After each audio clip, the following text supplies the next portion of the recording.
Assalamu alaikum, my dear students. Today, this is 10th July 2020. Our topic, grammar and vocabulary. In this topic, we are discussing some grammar activities given in your textbook on page number 57. This activity is regarding or reflexive pronouns. Reflexive pronouns. This is our lecture number 11 in this regard. Reflexive pronoun, it's very often used in spoken English as well as in written English. We are supposed to have an adequate knowledge regarding this important topic or subject.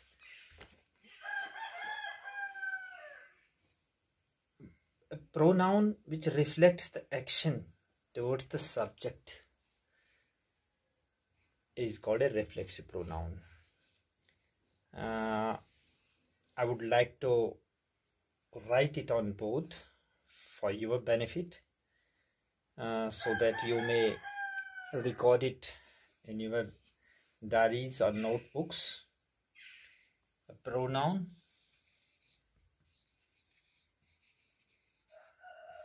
which reflects the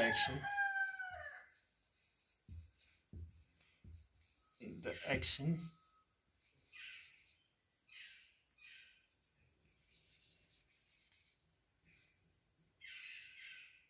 towards the subject.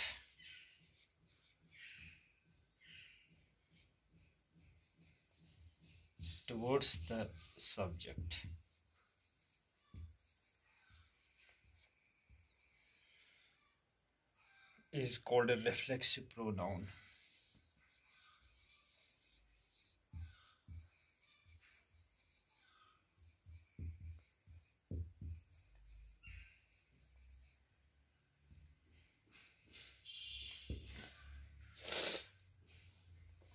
For example, he hurt himself while playing. इसने जख्मी कर दिया, लेकिन किसको जख्मी कर दिया? अपने आप को ही जख्मी कर दिया. He hurt himself. He hurt himself while playing.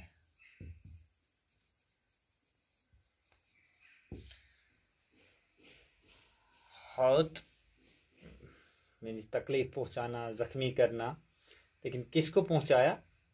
अपने आप को पहुंचाया. यानी ये हिमसेल्फ फिर से सब्जेक्ट की तरफ रिटर्न हो गया.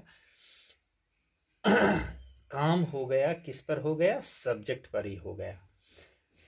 तो मसला ये हुआ कि एक्शन रिटर्न हो गई वापस सब्जेक्ट पर. जब ऐसा मामला हो, ऐसा माहौल पैदा हो, तब इसी को हम रिफ्लेक्सिव प्रोनाउन के नाम से जानते हैं या रिफ्लेक्सिव प्रोनाउन का नाम देते हैं.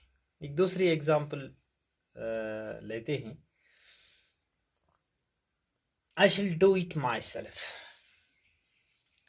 I shall do it myself. ठीक है. आई इसमें सब्जेक्ट है, ये आपको पता ही होगा.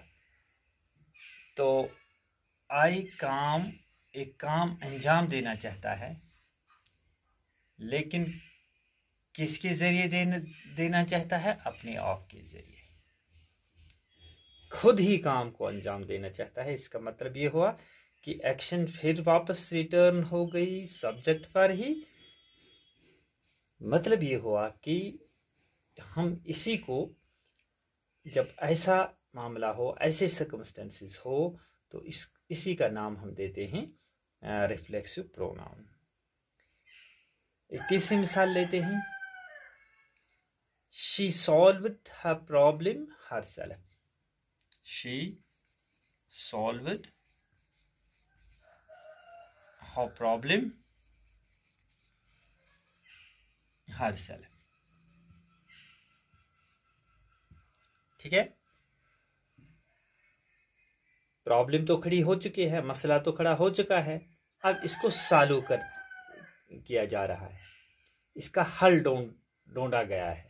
लेकिन किसके लिए इसका हल ढूंढा गया है, किसके लिए मामला आसान बना दिया गया है, वो है सब्जेक्ट। सब्जेक्ट ने ही इस मामले को उछाला और इसी ने इसका हल ढूंढ लिया। ये रिफ्लेक्सिव प्रोनाउन। अब रिफ्लेक्सिव प्रोनाउन के साथ एक और प्रोनाउन है जो इससे मिलता जुलता है, जहां आमतौर पर स्टूडेंट्स हमारे जो हैं आमतौर पर धोखा खाते हैं। इसको हम बोलते हैं एम्फैटिक प्रोनाउन। एम्फैटिक प्रोनाउन, इसमें भी हम कुछ ऐसे ही वर्ड्स इस्तेमाल करते हैं। माई सेल्फ होता है, योर सेल्फ होता है, हर सेल्फ होता है, देम सेल्व्स होता है, वगैरह वगैरह। लेकिन असल में ये होता है सिर्फ एम्फेसिस के लिए। For example, I my self, I myself is enough to solve the problem.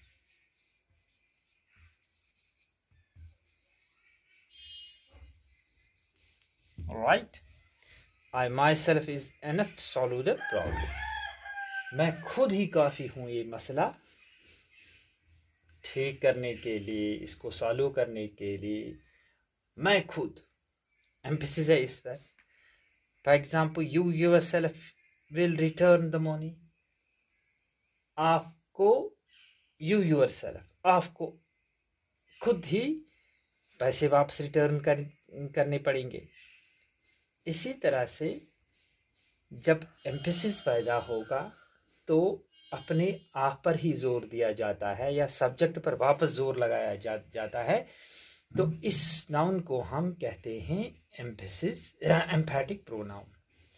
अब पहचान कैसे होगी कि एम्फैटिक प्रोनाउन और रिफ्लेक्सिव प्रोनाउन में हम फर्क कैसे करेंगे, ये भी एक मसला है।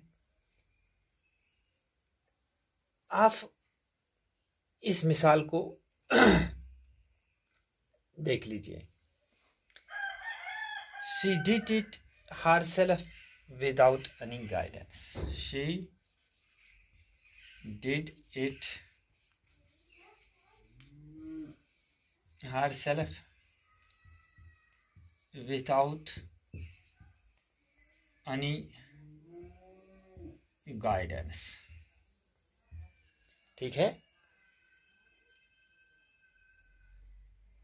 she did it herself without any guidance। जो यहां पर herself है, ये है रिफ्लेक्सिव प्रोनाउन। ठीक, अब did जो है यहां पर, ये इसका है वर्ब। ठीक, इसी तरह से ये दो चीजें आपने याद रखी। नीचे एग्जाम्पल में और देखते हैं क्या होता है। शी या ही, जो भी है, himself did it, himself did it in hurry, in hurry। He himself did it in hurry without any guidance, without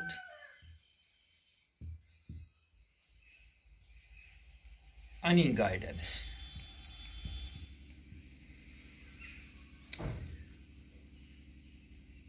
दोनों सेंटेंसेस जो हैं मिलते जुलते हैं। एक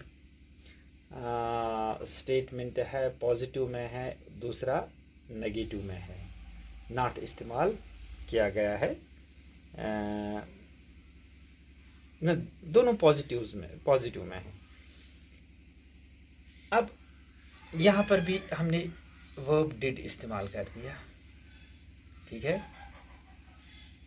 यहाँ पर भी हमने हिमसेल्फ इस्तेमाल कर दिया, ठीक। यहाँ देख लीजिए, पहले वाले सेंटेंस में पहले वर्ब आ गया, फिर रिफ्लेक्सिव आ गया, हर सेल्फ फिर आ गया। सेकंड वाले सेंटेंस में पहले हिमसेल्फ आ गया और फिर इसका वर्ब आ गया। मतलब ये हुआ reflexive pronoun is used after the verb but एम्फैटिक is used before the verb. जो एम्फैटिक रिफ्लेक्सिव प्रोनाउन है ये वर्ब के बाद में इस्तेमाल होता है, चाहे हाथ सेल्फ आप इस्तेमाल कर लीजिए, हिम सेल्फ कर लीजिए, दम सेल्फ कर लीजिए, दम सेल्फ कर लीजिए, जो भी है वर्ब के बाद। और वर्ब से पहले जब इसका इस्तेमाल होगा, चाहे हिम सेल्फ होगा, माई सेल्फ होगा, इट सेल्फ होगा, जो भी है वर्ब से पहले जस्ट आफ्टर द सब्जेक्ट, तब इसको एम्फैटिक नाउन में प्रोनाउन में डालते हैं। आप मुझे लगता है कि आप अच्छी तरह से बात समझ गए। अब अपनी एक्सरसाइज को देख लीजिए, आप किताब को खोल दीजिए। ये आपकी किताब का 10 पर जो हमारा लेसन है इसका पेज नंबर 57 है। The pronoun himself is called reflexive pronoun because it reflects back to the subject. Reflexive pronouns may be used in a singular as well as a plural. Singular reflexive pronouns हैं yourself, himself, herself, oneself, itself, myself. Plural reflexive pronouns हैं yourselves, themselves, ourselves. आप समझ गए? फिर से मैं बता दूं कि जब रिफ्लेक्सिव प्रोनाउंस के भी सिंगुलर्स होते हैं, प्लूरल होते हैं। अगर आपने रिफ्लेक्सिव प्रोनाउन माई सेल्फ इस्तेमाल कर दिया तो इसका प्लूरल होगा, माई का प्लूरल क्या होता है, अवर सेल्व्स। इसी तरह से हिम का प्लूरल होता है देम हो गया, हिम सेल्फ का मतलब प्लूरल रिफ्लेक्सिव प्रोनाउंस में हो गया देम सेल्व्स। इसी तरह से योरसेल्व्स, देयरसेल्व्स वगैरह वगैरह जब आप पढ़ेंगे तो बिल्कुल बात समझ में आ जाएगी। अब complete the sentences given below using an appropriate reflexive pronoun. Appropriate reflexive pronoun हमें इस्तेमाल करना है जो हमें यहाँ पर दिया गया है। नंबर 1 है, number 1, lonely people often talk to. Lonely people often talk to. अकेले लोग जो होते हैं, लोग का मतलब है ये प्लूरल में है। lonely people often talk to, जो अकेले में लोग होते हैं वो बात करते हैं, किससे बात करते हैं, अपने आप से। इसका मतलब है lonely people often talk to themselves.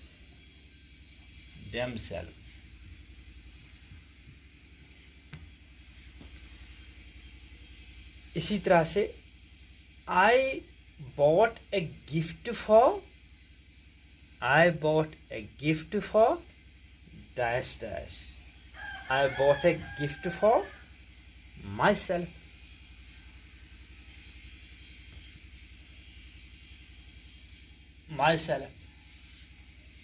तीसरा है जीवन हर्ट हिमसेल्फ, क्योंकि एक्शन वापस रिटर्न होती है सब्जेक्ट के पास, himself.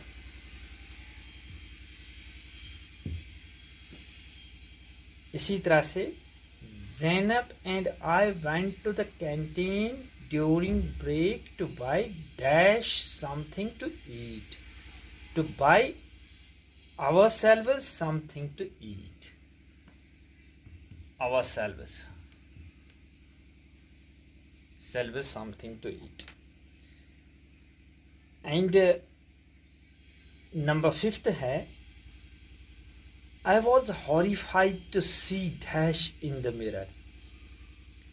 I had a streak of paint on my nose. I was horrified to see myself.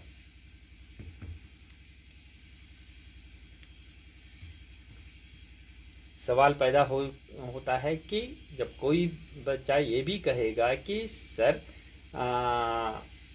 I was horrified to see some other person, ये भी हम इसका भी मतलब सही निकलता है, लेकिन इसका जवाब सीधे अल्फाज में ये है कि एक्शन वापस सब्जेक्ट पर की जानिब रिटर्न होनी चाहिए। तो आई का बन जाता है माई सेल्फ। सब्जेक्ट को देखकर ही आपको रिफ्लेक्सिव प्रोनाउन तय करना है।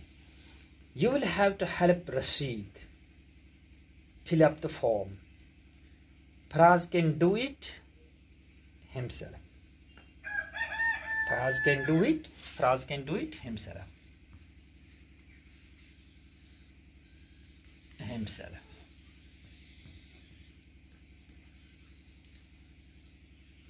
इसी तरह से 7 नंबर पर है, Jannat and her husband own the company so they can give dash a pay hike whenever they want. Give themselves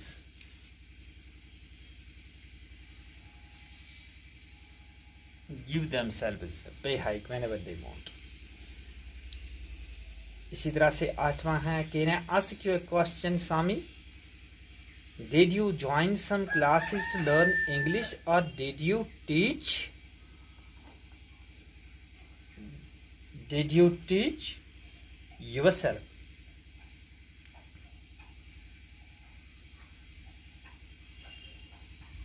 Yourself. इसी तरह से 9वां है, welcome to the party everyone, help dash to the tea and kebabs. Help yourself to the tea and kebabs. 9वां है, अपने आप की मदद करनी है आपको चाय पीने में, कबाब खाने में। Look at the little kitten washing dash in the stream. Washing itself in the stream. Itself in the stream.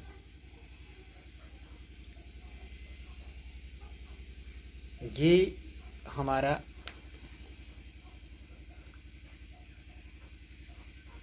आज का लेसन जो है ये अपने इख्तिताम को पहुंच गया। आज हमने एक अहम जो टॉपिक है इसको डिस्कस कर दिया, वो है रिफ्लेक्सिव प्रोनाउन। इसमें हमने एम्फेटिक प्रोनाउन के बारे में भी बात की, दोनों मिलते जुलते हैं।